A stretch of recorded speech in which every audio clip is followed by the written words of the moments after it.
Hello everyone, আসসালামু আলাইকুম। কেমন আছেন আপনারা সবাই? আশা করি খুব ভালো আছেন। আমরাও অনেক ভালো আছি। তো আমি সকালবেলায় উঠে নামাজ পড়ে আপনাদের ভাইয়াকে হালকা একটু নাস্তা বানিয়ে দিলাম। এখন আমি যাব বাইরে উঠোনটা ঝাড়ু দিতে। আজকে বাইরেটা খুব কুয়াশা, এর জন্য বাইরে বের হতে একটু দেরি হয়ে গেল আমার। তো কালকে আমি আমার ছেলেকে আনতে গিয়েছিলাম মাদ্রাসায়, এর জন্য আমি উঠোনটা বিকালে ঝাড়ু দিতে পারিনি আজকে, তাই এত নোংরা হয়েছে। তো সকালবেলা উঠে আগে আমি উঠোনটা ঝাড়ু দিয়ে নিচ্ছি। তো উঠোনটা ঝাড়ু দিয়ে কালকে কিছু ফুল গাছ লাগাইছিলাম, ওগুলোতে একটু পানি দেব। পানি দিয়ে তারপর চলে যাব আমার ছোট্ট খামারে। তো ফুল গাছে পানি দিতে গিয়ে দেখি আমার মেয়েটা উঠে গেছে ঘুম থেকে। ও বলছে, মা আমি একটু বাইরে যাব। আমি বলতেছি না, বাইরে আসা যাবে না। ও কুয়াশা উঠলে ওকে বাইরে আসতে দেয় না, বেশি কুয়াশা পড়লে, কারণ ওর অনেক ঠান্ডা লাগে বেশি শরীরে। একটু কুয়াশা নাক দিয়ে গেলেই অনেক বেশি ঠান্ডা লাগে। তারপরেও চলে আসলো। এখন আমি ছাগলগুলোকে বের করে এই তো ঘাস দিয়ে দিলাম, দিয়ে এখন হাঁসগুলোকে ছাড়ছি। হাঁসগুলোকে খাবার দিয়ে দেব এখন। ওরা এখন খাবার খাবে, তারপরে মুরগিগুলোকে ছাড়বো। আগে হাঁসকে খাবার না দিয়ে মুরগি ছাড়লে কি এতগুলো একসাথে খাইতে পারে না, তার জন্য আগে হাঁসগুলোকে ছাড়লাম, তারপরে মুরগিগুলোকে ছাড়বো। এই তো এগুলো নিয়েই আমার ব্যস্ত জীবন, আমার ভালো থাকা, আমার ভালো লাগা, এগুলোর মধ্যেই আমি আল্লাহর রহমতে খুব ভালো আছি আমার সংসার নিয়ে। আপনারা সবাই দোয়া করবেন আমার জন্য। এই তো মুরগিগুলোকেও ছেড়ে দিলাম, এখন মুরগিগুলো খাবার খাচ্ছে। চলুন ঘরটা এবার পরিষ্কার করে আসি, ঘরের মধ্যে চলে যাই। দেখতে থাকুন, সাথেই থাকুন, পাশে থাকুন। এই তো একটা মুরগি বসিয়ে দিয়েছিলাম ডিম ফোটানোর জন্য, ওটা এখন বাইরে বের হয়ে যাচ্ছে খাবার খাওয়ার জন্য। এই দিকেও আরও 2টা মুরগি দিয়েছি, এটাকে ঢেকে রাখছি, এটা বারবার বাইরে চলে যায় খাবারের জন্য, এর জন্য এটাকে ঢেকে রাখছি। এবার ঘরটাকে পরিষ্কার করে নেব তাড়াতাড়ি করে, অনেক বেশি বেলা হয়ে গেছে, রান্না করতে হবে।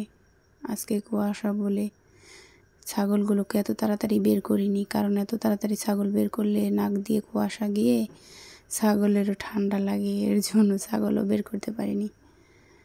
এখন একটু একটু রোদ উঠছে, এখন ছাগলগুলোকে বের করে নিলাম তাড়াতাড়ি করে ঘাস দিয়ে। এখন আমি ঘরটা পরিষ্কার করে নিলাম তাড়াতাড়ি, রান্না করতে যাব। এখন রান্নাঘরে এসে ভাত বসিয়ে দিলাম, এখন ভাতটা হয়ে গেছে আমার। মাঠটা গেলে নিচ্ছি, মাঠটা গেলে নিয়ে আমি আজকে রান্না করব লাউ দিয়ে ইলিশ মাছ। ছেলের জন্য ইলিশ মাছ এনে রেখেছিলাম, ছেলে খুব ইলিশ মাছ খেতে পছন্দ করে, তাই ইলিশ মাছ এনে রাখছি ও আসলে রান্না করব বলে। কালকেও এসেছে, গতকালকে, তাই আজকে ইলিশ মাছটা বের করেছি। হালকা পাতলা মশলা দিয়ে লাউ দিয়ে রান্না করব। মাছটা কষিয়ে উঠিয়ে রাখছি আলাদা, এরপর এখানে আমি লাউটা দিয়ে দেব।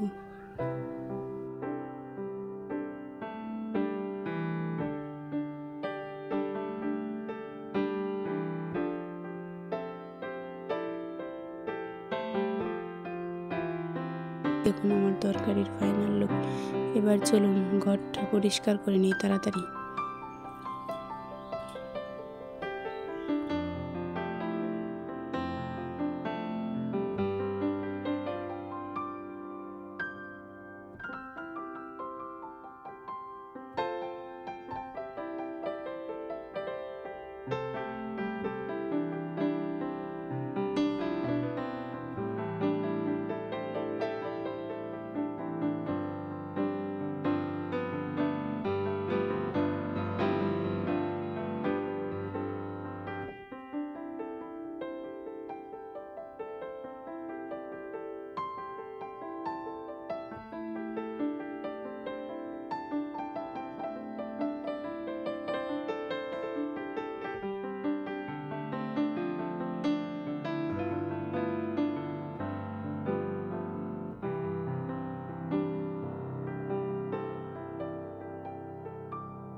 ঘর গোছানো শেষ।